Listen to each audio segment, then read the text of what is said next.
A quick note before we start. As of this recording, Semifinal 1 is fully locked in, France versus Spain. Semifinal 2, however, is still one round away from being decided. Norway versus England, Miami, and Argentina versus Switzerland, Kansas City, are both being played on Saturday, so I've built that section to cover both possible outcomes rather than guess. I'll update once the results are in. The quarterfinals are complete. We are down to the final 4 teams in this World Cup, and today we analyze all of them in complete detail ahead of the semifinals, the last step before the final itself.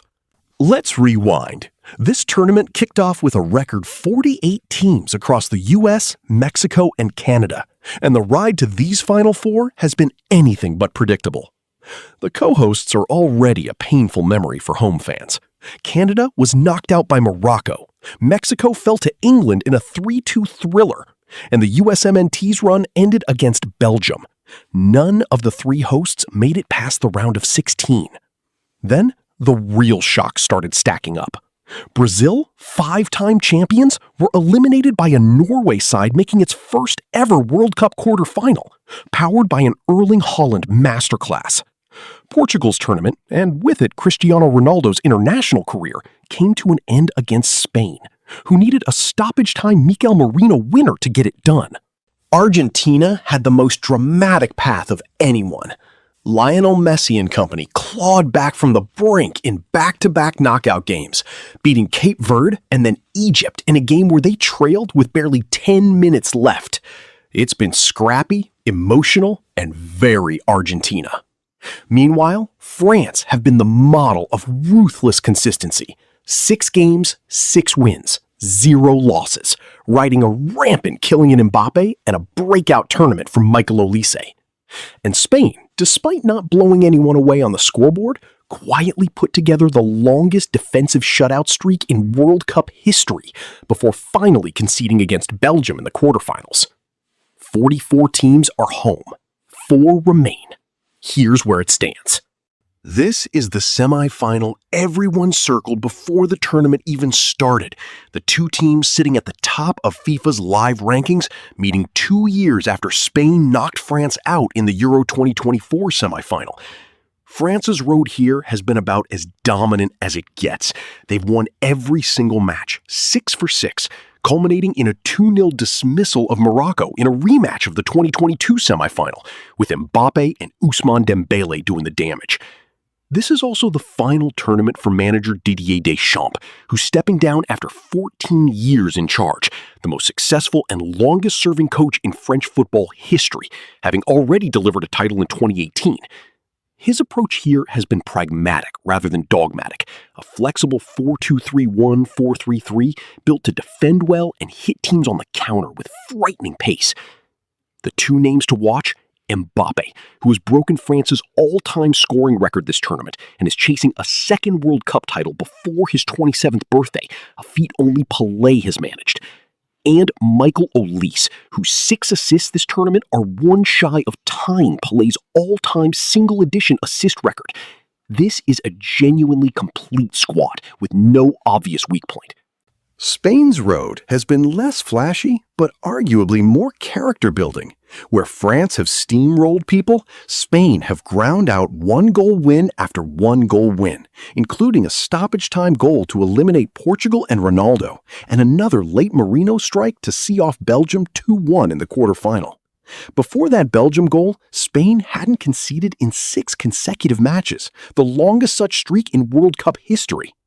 Manager Luis de la Fuente has leaned on squad depth and rotation without ego, something he's been vocal about post-match, praising players like Pedri and Fabian Ruiz for accepting rotating roles without complaint. The storyline within the storyline is Lamine Yamal versus Mbappe, club rivals at the international level now. Yamal, still only a teenager, hasn't been at his electric best so far this tournament after returning from injury, but has looked sharper with every appearance. If he clicks against Mbappe, Spain suddenly look like genuine favorites, not just gritty survivors. Prediction? France go in as favorites, and for good reason. The counter-attacking speed of Mbappe and Olise is the single most dangerous weapon left in the tournament. and Spain's attack has needed late heroics rather than control to actually score. But Spain's defense has been the best in the competition for a reason, and if anyone can slow Mbappe down through sheer organizational discipline, it's this backline. Expect a tight, low-scoring game decided by a single moment of individual quality, and I'd lean France, narrowly, on the strength of their attacking ceiling being simply higher than anyone else's left in the draw.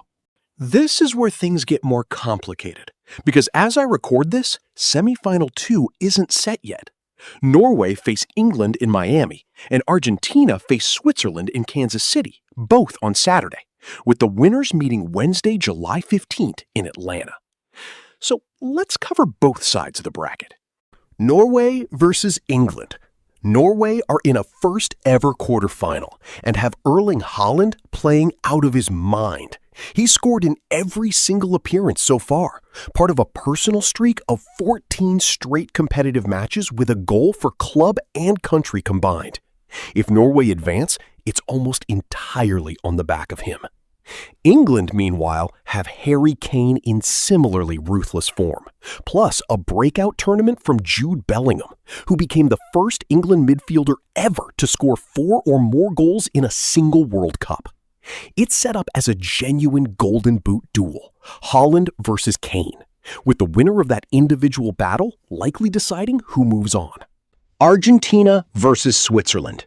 Argentina have been living dangerously. Twice now they've had to come from behind late in knockout games to survive, first against Cape Verde and then in a wild finish against Egypt. Switzerland, by contrast, are the surprise package of the entire tournament, their first quarterfinal appearance since 1954, and they arrive with genuinely nothing to lose. And here's the part that matters most for the emotional core of this preview. This is very likely Lionel Messi's last World Cup. He's already the tournament's all-time leader in goals and assists combined, and a 2-time Golden Ball winner. And in 2022, he finally got the trophy that had eluded him his whole career. If Argentina get past Switzerland and then win it all again, Messi would become the first captain in World Cup history to lift the trophy twice, and Argentina would be the first team to go back-to-back since Brazil in the early 1960s. Every game left in this tournament, for as long as Argentina survive, is being played under that shadow. Deliberately or not, this is being treated as a farewell run, and it's raising the stakes of every single Argentina possession. So, if it's Argentina in that semifinal, this becomes the most emotionally loaded fixture of the entire Final Four, regardless of opponent. If it's Switzerland instead, it becomes the tournament's most romantic underdog story with a shot at the final. Either way, whoever survives Miami will be walking into Atlanta as the clear underdog on paper. Based purely on the numbers, France are the statistical favorites. Opta's supercomputer has had them as the team to beat all tournament, and a perfect 6-0-0 record with the best attacking pieces left in the draw backs that up. If they get past Spain, they'll head into the final as favorites against essentially anyone. But favorites and winners aren't always the same thing. Spain's defense is the best we've seen in this competition in decades, and defense tends to travel further in knockout football than raw attacking firepower. Ask anyone who remembers Spain's 2010 title run, which is still the last time they lifted this trophy. On the other side of the bracket, everything hinges on Saturday. If Argentina get through, I don't think you can discount them from winning the whole thing, not with Messi playing with this level of urgency and a squad that has now proven twice in this tournament that it doesn't panic even when it's losing late in a knockout game. A Messi-led Argentina in a final, especially against France, would be an almost too perfect rematch of 2022. If it's Norway or England instead, both are live outsiders, but neither has the tournament pedigree of the other 3 sides left standing, and I'd be surprised if either got all the way to the trophy. My honest read, France remain the team to beat overall, but Spain are the team most likely to actually stop them, and Argentina, if Messi and this bracket cooperate, are the team with the best story and arguably the best individual X factor left in the competition. This is as open as a Final Four has looked in years. That's the complete semifinal preview. We are genuinely days away from a World Cup champion being crowned. Subscribe so you don't miss daily coverage as the semifinals begin. And I'll see you for the first one.